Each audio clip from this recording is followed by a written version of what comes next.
We have the wonderful Vince Redmond with us. I'm going to let him... Morning. Good morning. I'm so thrilled to see you again. You too. And tell the folks at home what your title is at this moment in time. At this moment in time, it's changing. Yes. I'm now the Director of Family Resources with CARD. Fabulous. That's a really important new distinction. Yes. What are you going to do? I'm excited about it. Well, I'm excited about it. What kinds of things does the Director of Family Resources take care of? Well, it's evolving. It's a new process. But one of the things that Dr. Shannon and I have talked about for years, I mean, going on 20 years now, is how to continue to support the families. I mean, we have great resources for the children, obviously, cutting-edge ABA services, great parent trainings, great new skills programs. Everything's been really good. But we've always both of us together have always lacked that, okay, what else can we do for the families? One of the things I remember we talked about at my last visit was we always think autism as it's a family disorder. It's not an individual disorder. Everyone in the family, has needs and has, needs guidance and needs services when it comes to having a family member that's diagnosed with autism. So one of the things we've talked about, and again we're still developing right now, is the types of sources that we can give to families. So, the first thing is just giving them a contact to someone who they can contact outside of their supervisor to talk about their concerns, if they have needs, if they have any self-doubts on what's going on, if they have any questions about, is this going to work? The anxiety that comes with the diagnosis, the anxiety that comes with the disorder is so great. I mean, it's unfathomable how they can get through that without go-tos, without people that can actually give them their answers. And I know very early on, again, don't want to date myself, but back when we first started, Doreen was that go-to, and she's wonderful at being able to do that. But now as we've grown in the cases that, the prevalence has jumped 5 times, we need to go back to that. We need to go back to having that connection, having someone that the families feel comfortable with, and also having someone knowledgeable to be able to talk to about their concerns. So hopefully we'll be able to, myself and some of my colleagues that we'll start the department with will be able to give that to the families. I think it's brilliant, and I appreciate that. When we started on this journey, there were so many questions that we had, and we found great parent resources, and eventually we became a CARD family. But still, the idea of being able to go one place and get the information that you need is very exciting to me.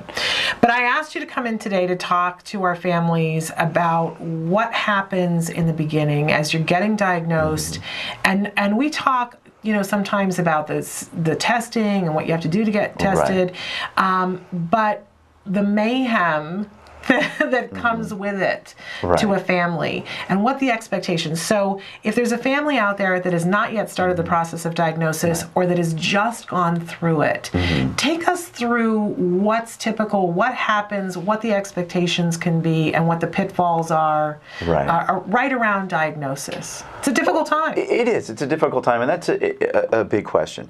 I think, and as you're saying, the first thing that came to my mind of pitfalls is and this is going to sound a little funny, is knowledge. There's so much knowledge out there that it splinters into 100 different areas. Where does this treatment work? Does that treatment work? How am I going to get funding? Where are we going to do this? Does my school district do it? Regional centers, private pay? What are we doing? And on couple that in the media right now, again, everything, the prevalence is going up, and the social media is now blowing up with, what are we doing? And then there's, people now that are cynics. Oh, well, the prevalence really isn't this big. It's, people are exaggerating it for their own purposes. Completely untrue. So the first thing to do is to know that there are services out there, to know that there's hope, to know that there are people out there that will help guide them through the process. And I think that's the first thing as a parent. A parent myself, I know if I have a go-to, I know an agency, or I know an individual in the school district or regional center that's going to walk me through those steps, and I trust them, that's going to make me feel a world better. So is making sure we know, where to turn to. Obviously, turning to CARD is a huge example of that because of what we just talked about. There's now different departments in which we're there specifically just to walk them through that process. unfortunately, political and financial aspects have come into our world and come into our landscape, and that, to some extent, has kind of muddied the waters. Where what is the agenda of the people they're talking about or they're talking to, and so here, at least, this is going to give them a clean idea of, okay, where are we going with this? The first thing is find a quality person that's going to be able to diagnose, someone who's experienced in the field, that's going to be able to give you a diagnostic impression or a firm diagnosis on what's going on with their child. You have everywhere now, from your local pediatrician to your school psychologist to your aunt's friend, that are diagnosing autism, which really isn't, in my eyes, isn't appropriate, just because they don't have the experience, they don't have the nuances or the tools to be able to see, is this child on the spectrum, or is this child delayed in areas? However, other resources might be better suited to be able to get them out of those difficulties. And soon as we get into that diagnostic impression, that's the moment of truth, and that's I one of the things I always talk to the families about, and it's the old cliche: I have some good news and I have some bad news. And obviously the bad news is they do fit the criteria, or the standard scores look like they are on the autism spectrum. But the good news is there are so many resources out there, so many good services, so many good treatments that we can jump on this today. Let's get on this right now. We're not going to wait. We're not going to delay. Here's what we need to do, so that the parents immediately go into more of an action mode. Exactly. And let's give them hope. Let's give them that fire. Let's give them that competitiveness of, like, what, we're going to get this done. Let's get this going. Where before there wasn't a lot of treatments, there wasn't a lot of resources that were out there. So parents were kind of left by themselves to kind of navigate, where do I find these ABA services that I've heard of, or where do I find an expert who actually works with autism. Nowadays, there's a lot of services out there, a lot of professionals that can do that for you, a lot of professionals that are specifically just diagnose. They have the standardized assessments, like the ADOS, that they can do that with. They're very versed in their observations and their reports, and they can really give you a solid diagnosis. And then they can direct you to treatments. Like you would mention, the parent groups, a lot of those are very versed now in the different groups that are out there to be able to provide service, as well as to provide other resources to the families. So that's the first thing that comes to mind when we're looking at diagnosis, is channeling families to the right areas to get them to the right people. I want to back up a little bit, though, because as we're talking about this, I'm aware of the fact that there's two different scenarios. You go to get the diagnosis, and clearly there's something going on that you feel like you need to go in and see what's happening. And having been there and done that, it's a mixed bag of emotions. Absolutely. That you on the one hand, you think, well, if it is, I want to get the diagnosis so we can start to work on something, but on the other hand, you're hoping that it isn't. But what I hear from parents, you either go and you get the diagnosis and then you start on that path, or there's parents who feel like something was not right and they go and they don't get a diagnosis. And there's that gnawing thing in their gut that goes, I don't believe that. I want to believe that. And a lot of people judge that and go, why don't you just be happy? Except that there's that pit in your stomach, and I've heard this from so many parents where they go, I just went through this big emotional thing and I thought that this horrible thing was going to happen, but this is even worse. I didn't get a diagnosis. What do I do now? What do you say to that? Well, that's a good question. And I think a lot of that has happened because after they don't get a diagnosis, a lot of times the kids or the families were then dropped. It's like, okay, well, you don't have a diagnosis. That's great. Okay, just talk to your school district. They'll make things better. That's not necessarily true. They need just as much support without a diagnosis as they did with a diagnosis. They came in for a reason. They didn't just come in because I'm just curious. Let's see if he's got it or not. It's not like, checking, what blood type they are. We're going in to find out, okay, something's wrong. I need help. Either this diagnosis is going to lend me into these types of treatments, or it's not, but where do I go now? And I think to be a good clinician, or to be an ethical clinician, they have to be able to refer, or at least guide the families to what they need to do next. So let's say, like you said, they came in, there's no diagnostic impression, we don't feel that they're on the spectrum. It doesn't mean our work is done. At that point, it's okay. So let's look at the deficits that your child does have, or behavior excesses, and let's look at how we can address those, either let's meet with the school district. We can help talk with them. Let's talk with, maybe the regional center because there's excessive behaviors that they need to do. Or maybe it's just parent training. Maybe the family just needs guidance. Yeah. They can get from, again, a clinician who has the experience to talk to the families about, okay, this is what we need to do at home. Set up a behavior plan at home. Set up interventions at home so the families can work on those things together, because a lot of times it's just they're doing things in pieces because they don't know and they're trying to do best of what they can. They need that guidance to say, okay, let's sit down, let's look at this plan, let's create a plan at home, set up a good reinforcement system for home, and let's see how the behaviors change. Well, I love that we're having this discussion, and I really appreciate the things that you're saying, because I think what we're all hearing is the kind of conversation that should happen when you go to get the diagnosis. True. Unfortunately, a lot of times it doesn't, but hopefully what we can all walk away from that is if that conversation is not happening, there's another step for you, that there's somebody else that you need to go to. Right. And that's, we all deserve that as parents, and our kids deserve that. So, and you can ask for that. Yeah. If your clinician isn't offering it, say, where do I go now? Yeah. What should we do now? What should we do at home? Be vocal. Yeah. Ask many questions, because a lot of times you'll actually guide the clinician to your needs. Yeah, and I think hold their feet to the fire if they're not giving you those kinds of things. In my case, when the developmental pediatrician who'd been in the business for 50 years for a very big company sat with me, did the test, and went to leave. And I said, wait a second, what are we talking about? And she goes, oh yeah, autism. And she went to leave anyway. And I said, whoa. Right. Come back in here and talk to me. What am I supposed to do now? And you know what her big advice was? Go home and enjoy this child as long as you can. Wow. And when I said, well, I've heard a little bit about ABA, she said, oh yeah, promise me you won't do that.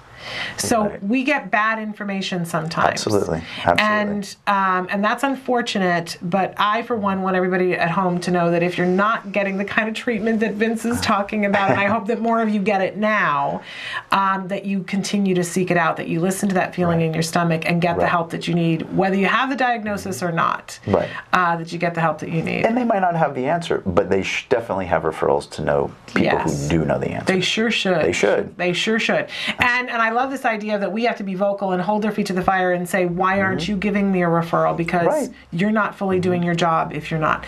Absolutely. Take a breath about that. Okay, let's take a break, and then we're going to come back and talk about the emotions with Vince Redmond about having the diagnosis happen. So stick with us. Welcome back to Autism Live. Our special guest today is Vince Redmond, and we're talking about what happens when you get a diagnosis, what it feels like for the family, and that it really is a family event. It's not just about the child. And before we went to break, we were talking about the series of events that happens right around diagnosis and how difficult it can be, that it's a really difficult time. But I wanted to talk about all the emotions. Oh, tons of emotions. And that it's often, if there are two parents or two people that are parenting this child, everybody's not always on the same page on the same day, right? So talk to us a little bit about what some of the things are, and then we'll talk about what we can do to help ourselves. Well, and let's not forget siblings too. Oh, I mean, everyone's going to have a different emotional connectivity or reaction to the child that has autism, either it be anxiety or depression or anger or resentment. I mean, there's a lot of different emotions. I'll never forget one of the early cases I had, and I was very young and I was just starting out in the field, and the mom takes me aside and she goes, you have to help me. I said, well, what do you mean? She goes, I hate my child. And I was like, whoa, what are you talking about? You can't say that. She goes, she only wants me when she's hungry or she's dirty. That's it. And I was like, wow. I mean, the just rawness and the pain that the parent was going through was always resonated in my. And it wasn't that she was saying it in anger. She was saying it very calmly. Right. She wasn't angry. It was just that it was a cry for help. It was a reach out for help. She was like, you have to help me not do this. You have to help me feel better. And again, I was in the house to work with the child. I was just a therapist at that point. But she was reaching out saying, you need to help me because this isn't going to work unless I get on board. And that was the depth of her depression. I mean, that was the depth of her feeling. everyone, as humans, we respond differently to different types of emotions. Yeah. We have families that become over-involved. We have family members that become distant and pulled back. Right. We have family members that just kind of do a little bit of both, and there's a lot of anger, a lot of unresolved, emotions that come out. And we have to look at every dynamic differently. And I think that's part of why Dr. Grant-Pichet and myself are starting, this department, is to deal with each family dynamic differently. Deal with each family's anxiety, depression, anger, so that it's going to best help their family. It's going to best help their child. Because in the end, if that family's not unified or that family's not, going on all cylinders, the child's not going to reach their optimal growth. Right, right. In working with them, you and I were talking between break. You have the stereotypical, dad that's distant and the mom that's all involved in everything. Right. Well, sometimes that all that's doing is showing how they're dealing with their anxiety, how they're dealing with their depression. What do we do with that emotion? Just because a dad's distant doesn't mean he doesn't care. Doesn't mean he's not involved. Doesn't mean he doesn't want to be involved. He's pulling back because he doesn't know what to do. Yeah. He's lost control of the situation. He's lost control of his family. Yeah. What do I do? What do I do? We need to reach out to that father and pull him in and say, hey, you are just as important as you were before. Yeah. Let's give you some tools to do this. The mom that's on top of everything and trying to control every situation and trying to make everything go. We need to talk with the mom. It's okay. Yeah. It's okay. Let's pull in some resources so that you have help. You don't have to do it all. Let's pull in the community. Let's pull in other family members. Let's pull in your resources to make it better. Oh, Vince, you've called us on our crap. Because I always say, that this brought out the tiger in me, that I was like, I need to be fabulous. And I always, my big joke is always that I'm always trying to be super mom, but my cape keeps getting caught in the fan behind me. And every time I try to think that I can do the whole thing by myself is when, I'm like the bug that gets squished and I go, I guess I can't do this by myself. And then I feel helpless. Or you sacrifice all of you. You might be doing a wonderful job for your son, and he's doing well, which he has. He's done remarkable. He's done fantastic. But we can't forget ourselves. Moms can't forget themselves. Dads can't forget themselves. We have to make sure we pull that back into the place, because if we don't, that's where some of that resentment might come from. That's where some of that anger might come from. It's like, what about me? Nobody's looking at me. Yeah. And we need to reach out to those family members and say, again, you are important and you have needs too. Let's find a way to meet your needs that might be completely separate from ABA. Yeah. It could be just, how do we get you and your husband out for a night alone? How could it be? Vince, this has turned into a therapy session because I don't know how to do that. How do we go shopping without, a huge scene?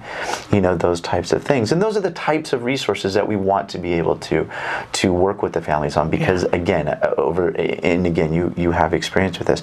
Over the years, if we don't address that, by the time, ABA is in its full steam and it's going full bore, the parents now are backing off. Why? Because I think they're running out of steam. Yeah. I think they're running out of energy. I think they're running out of resources, which that's where we have to supply that and make sure that they're happening. So for a family who's starting out, I want to keep going back to this, that for their starting out, there's a lot of emotions that are happening, and usually everybody's, as you said, on a different page. And I think what's interesting, that within a 24-hour cycle, it can all flip. You can be, just fabulous, and I've got it all under control, and that's at 6 o'clock in the morning, but by 7 o'clock at night, you're like, pulling the sheets over the head. I have no control over anything. And the other person has taken over and said, no, it's fine. That it can all flip. But so is there a level of acceptance that we need to accept wherever we are emotionally and wherever the other people in our lives are? What's the best way to look at the emotions? I think the best thing is to identify the emotions. At first, you need to identify it. I am sad, and that's okay. I've had a huge, change in my life. When we have children, we kind of have this idea of this is how they're going to be, and this is what they're going to do. And they're going to do, this, that, play sports, and go to prom, and drive, and all the stuff that we did, and that's immediately shattered when we get the diagnosis. Now, you and I both know cognitively that's not necessarily the case. It very well can happen. However, when we've just heard this and we feel that this is, a death sentence, it's like, oh my goodness, what do we do? So we have to identify that. First thing we have to do as a parent is identify, I'm hurting just as much as everyone else is. And being able to express that, because as we know, we try to make it look like it's okay. I'm all right, I'm the rock of the family, we'll be able to do this, which is okay at times, and like you had mentioned earlier, there's times when that's okay. But there's also times where we need to let go. Either it be with another family member, maybe it be with a counselor, or maybe it just be with your spouse. But there needs to be a time where we can be raw, where we can be human, we can let it out and have guidance on what we're going to do with it. Because again, where you might, one parent might be, explosive and, oh my God, and be very vocal and very passionate, and the emotion gets out. You might have a parent that's pulled back, and I've seen this both, fathers and mothers, where they just keep storing it and storing it and storing it. Eventually, that's going to tear you up. Yeah. That's going to do physiological damage at some point. And to be able to identify it early, learn skills early, be okay with feeling the emotions, being okay with talking about the emotions, that will help a lot of family members be able to get through that first hump. Right. Because as we know, there's a lot of different, milestones in development that's going to happen along the spectrum. But to be able to first be okay with feeling it, don't feel guilty. Yeah. There's so much judgment, I think, that comes with being a parent of because so many people are judging us when we're out moving through the world. Yes. But then we also judge ourselves, and as people are trying to figure out, how did this happen, and we're asking ourselves, what did I do? Right. That this is what my lot in life is. And then between partners, sometimes there's judgment about, well, you need to get it together, and you need to, suck it up, and you need to, and a lot of times when parents will contact me, when they're in the beginning, they'll say, well, I'm on this page, but my significant other is not. Right. And what do I do about that? And Sure. I know for us, for all I can speak to is my personal circumstance, and that I came to it much sooner than my husband, that I had an acceptance of it that was much sooner. Right. And I kicked into action mode because that was the only mode. I can't stand to be in grief for too long. Right, I got to do something. We got to help. He's our child. Right. I got to be moving, because if I stand still, I'm going to fall apart. Is my MO, and that intimidates my husband. When I kick into high gear, that just intimidates him. Where he goes, "Let me stay. I don't want to get hit by the." Go ahead, Shannon. You take it. Which didn't help him in terms of, and I had to get to the point where I stopped and turned around and said, what do you need? Right. That took me a good 6 months, you guys. And that's, in 6 months, that's a short period of time. That's fantastic that you guys were able to do that. I've seen families that it's years before they finally realize, I didn't realize my wife was hurting as much as she was, or I didn't realize how much my husband was hurting. Yeah. Because they didn't talk about it. Yeah. It was all about the child. This is what we're doing. I'm going to this IEP. I'm doing this. I'm doing this. I'm doing this. This is what we're doing. We're going to this regional center meeting. Da da da da. Yeah. It never was, are you okay? Yeah. I haven't. Why haven't you cried about this? Why haven't you, discussed this with me? And set those expectations together. This is what I mean. Again, as a marriage and family therapist, the biggest thing is to set those expectations out with each other. I need you to do this for me. Not you need to do this. You don't point fingers. Right. It's I need you to do this for me. And so I need you to tell me what you're feeling. Right. And what needs you need from each other. Okay. I need, when you get home from work, could you please take the kids for a half an hour and just give me that time to decompress. Okay. Or so not saying you need to take care of the kids when you come home, but saying I need for you to do this for me. Right. Because each of us become less defensive when we're trying to help each other. Okay. But if it's me telling you what to do or you telling me what to do, immediately, without thought, we get a little defensive. Yeah. It's like, wait a minute. Why are you telling me what to do? I'm paying the bills, and I'm doing this, and I'm doing that. And, we get into this, one-for-one mode. And that's obviously not going to help anything. Well, and also when you say you need to do it, it automatically makes them wrong, too. It makes them feel you didn't do it already, you're automatically wrong, so you need to do the right thing. Whereas if we say, I need you to do it, then it's more of a loving thing, I think. And that's it. I love you. You love me. That's the way it's supposed to be in a relationship. You love each other's spouse, and you will do anything for them to help them. So if it's about me or it's about the kids, everyone's more responsive to that. But plus, it sticks in our mind, so the next time when I come home or the next time there's a biting incident or whatever, and I can intervene, I will know that this is what's expected of me. I will know it. This is what my role is with this. And so each other, we establish a set of roles, but everyone's okay with that then, because we've talked about it. We know emotionally where we are with that. And plus, then we've continued to communicate that this is what I need to do. Yeah, I'm just laughing because there's that one. Do you know the movie The Incredibles? Yes. And there's the one scene where the kids are all fighting, and the mother has. I love that she's got the arms that go out 45 feet, and she's holding two kids back underneath the table, and the dad is Mr. Incredible is down the hallway focused on something else, and she screams out, "A little help here!" Which I think is Oh, me? yeah, right. But Coming. as soon as she says it, right. he says, "Oh, I'm happy to help." Right. But I think so often I am guilty of the thing of, standing there and thinking, why am I not getting help here? Right. Instead of saying that we need to remember, as much as we get on the gentleman about how they're not vocal, we need to be vocal about saying what we need. So I love that. What I always say in my private practice when I work with couples is nobody's a mind reader. Do not mind read. Yes. It shouldn't, you should know this. Right. No, it's very simple. Right. Just say it.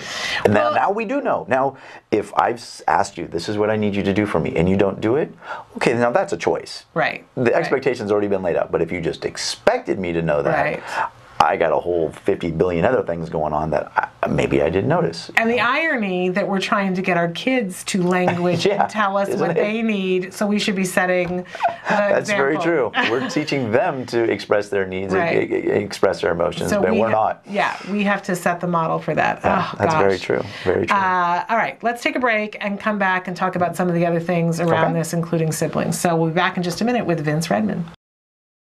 Welcome back to Autism Live. I'm Shannon Penrod. Our special guest today is Vince Redmond, and he's talking to us about coping with all of the different things that come with a diagnosis, that it's a family event. Right. It's a disorder that's going to affect everybody in the family. Absolutely. Including the siblings. And we've been talking about some of the emotions that come with it. But there are some positive things that we can do, especially in the beginning. And you brought up something about making sure that we don't lose our identity in this. And I was thinking about that for us as parents, but also as a family, for the family not to lose their identity. And I've shared before that one of the reasons why I think I'm still married is that we were so gung-ho about really being all in with ABA, but we set aside one afternoon a month. We got Disney passes because we live close enough to Disney to do that, and we would go one afternoon a month. And I swear, it was great for my child, but I swear it's why I'm still happily married. It's the happiest place on earth, right? It is the happiest place on earth. And, I always say I never love my husband more than when we're at Disneyland. It's a place for us to reconnect. Even the car trip down, we got to talk about things. Just put yourselves together. And my son was in the back seat, and he usually had like a Lego magazine or something that he was engrossed in. So that we got to have a conversation. And usually on the way down, we would catch up on what was happening in terms of autism, and on the way home, we would talk about our hopes and our dreams and reconnect. But how important is it, and what are some suggestions for families if they don't live close enough to Disneyland? Right. Well, I mean, that's great. And I think any family tradition, we need to keep traditions. We need to keep rituals. We need to keep the things that keep us together, either it be a monthly trip to Disneyland, or it be a movie night every Friday night. I have a family that does pizza night. It's pizza night and movie night, and they rotate who gets to pick the movie, and they do not miss it. Dad gets home, all the siblings are home, mom is home. It's a do not miss. As far as I can remember, I don't think they've ever missed it. I even remember one time Dad was out of town, he Skyped in. Oh, how sweet. Just to be a part of that tradition. And I think those types of things, very easy things that don't have to cost money, things that just don't have to cost a lot of time, but to keep those traditions, because it does that. Even if it might be at first a little forced, it brings a family together. It keeps everybody together. And then everybody looks forward to it. They look forward to spending time with one another. They look for the reconnection. They also look for the good times. We're constantly being bombarded with what needs to change. This needs to get better. That needs to get better. This is a deficit. That is a deficit. We need good stuff. We need to get the laughs and the happiness and the things that everybody enjoys. It could be a game night. It could be a dinner that we just concentrate on in having a good hour together for dinner. It's whatever that you do, the autism comes with you. And I think it's kind of important that as you're saying this, that whatever it is that has an element that's reinforcing to everyone, including whoever has autism. Right. Because that's what's going to make it more possible to have the event happen. Right. And that's a good key. I mean, the key is how is everyone going to enjoy it? Yeah. We can adapt and enjoy pretty much anything. Yeah. But again, it's the child with autism. What are they going to enjoy? Do they enjoy watching movies? Do they enjoy listening to music? Do they enjoy food? Do they enjoy trips in the car? It could be just taking road trips on the weekend to, up and down. Whatever is going to be enjoyable, and we make that a family enjoyment. We make that a family tradition. It could be very unique. It could be just something that you guys do and nobody else does. But it's just as important than any other tradition that we've heard of. Yeah. So important that we not leave siblings out of the conversation. Very true. We mentioned that early on. Yeah, but it's hard. It's really, really hard, and it's haunted me. We had a parent who wrote in about a month and a half ago and said, "I really want to do ABA. I'm watching the show, and I really want to do that, but I have an older child, a slightly older child that's not on the spectrum, and I just feel like it's going to wreck her whole life if I give in to making all these things happen for my son." And I feel like I'm in that Sophie's Choice moment where I got to pick. And that broke my heart so much because I'm sure that it will be difficult for the sibling. We don't want to candy coat anything, right? But by the same token, choosing not to do the therapy, I sort of feel like you're not choosing anybody because the child that has autism could have gotten better. This is what they need, and which would have made it easier for the older sibling down the road. But how do you choose that? I don't have two children, so to say to a parent, it's that's an emotional choice. What would you say to that? It's a family disorder. It's a family issue. Everyone's going to have to help, but everyone also is going to have individual needs. And I think early on with any of the siblings, older or younger, they need to be involved. They need to be educated. They need to be talked to that their opinion matters, or their compliance and help matters. Even if it's just simple help, if it's a little kid to, "Hey, can you go get his book for me?" "Oh, that's great. Thank you. You're my helper." To an older sibling that actually could help, provide guidance and help shape language or help shape some of the behaviors that, the parents are also working on as well. Again, they will have individual needs too, and that's where we were talking earlier about the parents communicating and being on the same, the same page with things. They're going to have needs and milestones that come up that need to be honored and acknowledged, either it be graduation or it be birthdays or it be an A+ on their spelling test. Nothing should change when it comes to that. We are focusing all our energies on our child that has autism, but we can still do the same little things that we would have done if that wasn't in our family. We can put the spelling test on the refrigerator. We can have a special ice cream sundae because you did that. We can, go to their baseball games and soccer games and those types of things. It's making sure that we consciously think about it. And I think what happens is that the squeaky wheel gets the oil. So all our energies go there, and then when we have to do something for the other side, I'm so tired. So tired, so drained, all the resources. But if we're able to plan ahead for those things, I think that's the key. And we're able to understand that they're going to have needs too, we're better preparing ourselves for it than trying to deal with it when we are exhausted. And I think communicating with the kids and letting them know, hey, we're going to need your help with this. Daddy and I need you. We're all going to do this together. It's going to be the three of us going to help our brother or our sister. This is what we're going to do. They feel a part of a bigger unit. They feel a part of the success. They also feel a part of the help. And to keep them a part of it is not only going to benefit the family, but it's going to benefit them too, because it gives them a sense of entitlement, gives them a sense of worth because they're helping. Couple that with giving them their individual attention when the time's appropriate, we can make sure that that they're getting the proper attention or what their needs are met as well. I think that's so great, Vincent. And really what I really took away from that is making it reinforcing for them to be in cahoots with you, and planning so that they get their piece of the pie too, that they get their piece of you, which that's difficult, but I'm sure that it can be planned. Okay, let's talk about, we've talked about all these wonderful things that we can do, but let's go to the dark side when stuff doesn't work. Okay. When when you've said your feelings to the significant other and they aren't able to do it, and the marriage falls apart. We know there's statistics about divorce, and people argue about how high it is. But we know that in some cases it's not going to work out, and divorces are going to happen, and that impacts everybody. It's a difficult emotional time. But speak a little bit about what we can do to make it as a little impact on the program and the child and what you're trying to accomplish. It's a fact of life, right? It is. Sometimes it's not going to work out. And divorce rates are, I think it's at 50-50 at this point anyway, regardless of, if you have in a family with a child that's diagnosed. So, like you said, it's going to happen, and it might have nothing to do with the child or with the diagnosis. The biggest thing that I implore to families is seek help right away. The minute you know that you're not liking each other, and the minute you know that, I don't look forward to you coming home, I don't look forward to going home, that you need to go and see somebody. You need to go to a licensed clinician, go to an MFT, go to a psychologist, and try to work it out. Try to figure out why that is. Is it because we're not talking? Is it because of all the commotion at home? Is it because of the diagnosis? Is it just because we got married at 18 and we're now 28 and we're going in two different ways? But at least this way there's knowledge, there's understanding, there's an opportunity to express things, there's an opportunity to repair, or there's an opportunity to prepare. We can repair, get things better, find better ways to communicate, find better ways to express our emotions, and find better ways to support the family.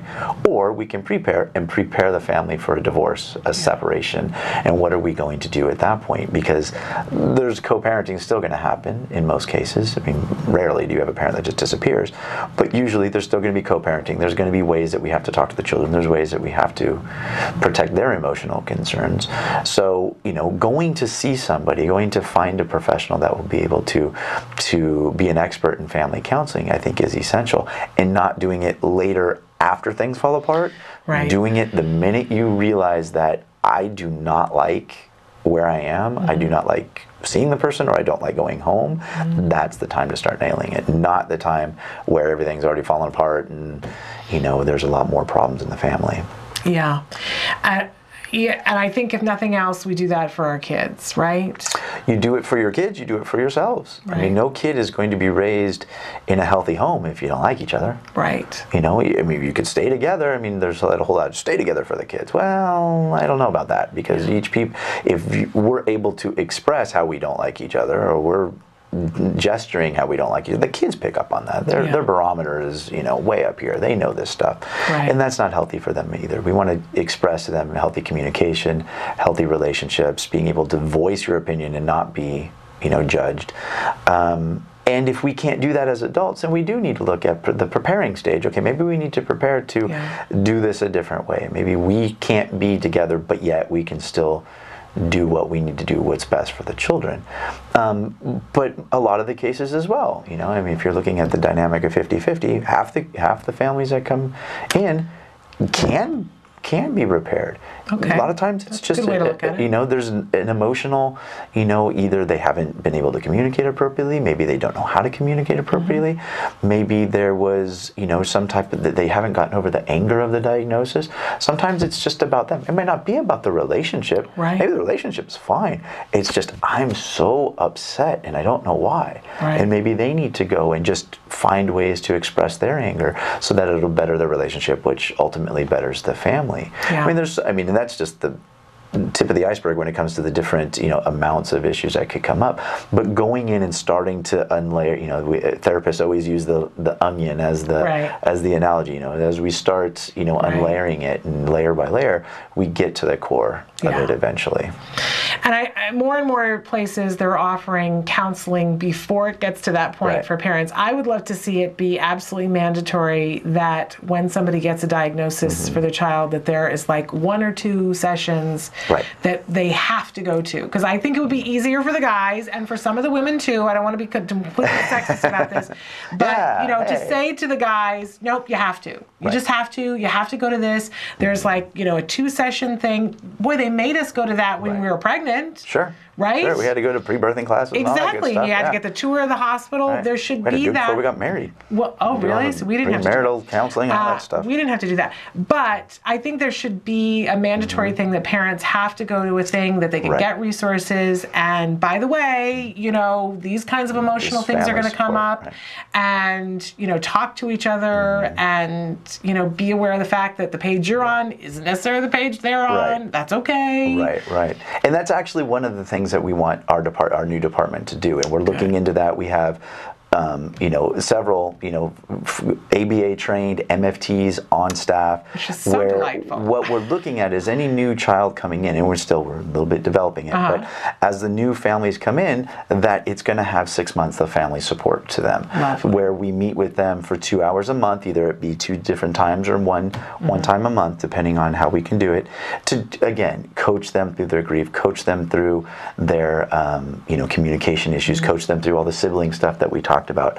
Make sure that we're setting up the foundation for them so that after 6 months, they're able to continue what's going on. The boat's already sailed, and they can continue with the ABA program, and they're communicating. They've found their family night. They found their traditions.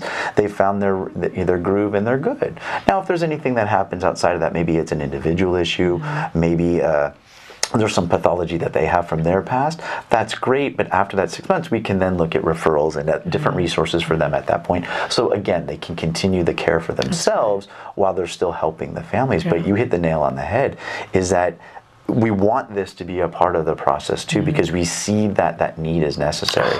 We have a lot of fantastic trained ABA supervisors, but they're not trained in the communication and the family issues and stuff. And I see very fantastic people. They're there and they're getting hit with all this.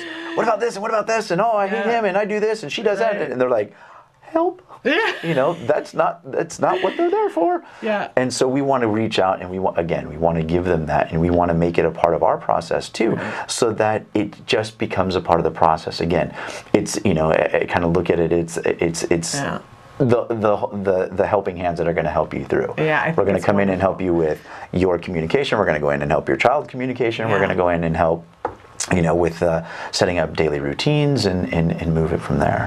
Well, I love this because I think it's great. The type of therapy that we had, and that I wish for all of you, that we had it from CARD headquarters here, and therapists came in and out of our house. That's an adjustment to get used to people being in your home all the lot. Time. There's not much private time. And my husband would always joke about how our entire lives was out on parade for a whole bunch of people that they would, if we were having a discussion about something, the therapist knew when Jim was in the doghouse. They absolutely knew, and they knew when I was in a bad mood. They knew when when we were having a fight with the school district. They knew everything. You see the good, the bad, and the ugly. They saw my dirty laundry, literally and figuratively. Yes. Well, Vince, this has just been so wonderful. I know that you're going to come back and join us on a fairly regular basis, which we love, and I so appreciate you taking the time to come in and talk. I want to remind everybody that if you have questions, if you're watching this later on in a rebroadcast or on iTunes or on YouTube or Blip TV, we're on iTunes now. Wow. If you're watching in any of those places and you have a question for Vince, you can still ask that question. You can send it to the email address that we're going to put on the screen right now. We know where Vince works, and we can find him and ask a question and have that answered for you. Not only will I read the response here on the air, but we'll also email it to you. So don't be afraid. If you have questions from a rebroadcast, that's what you want to do.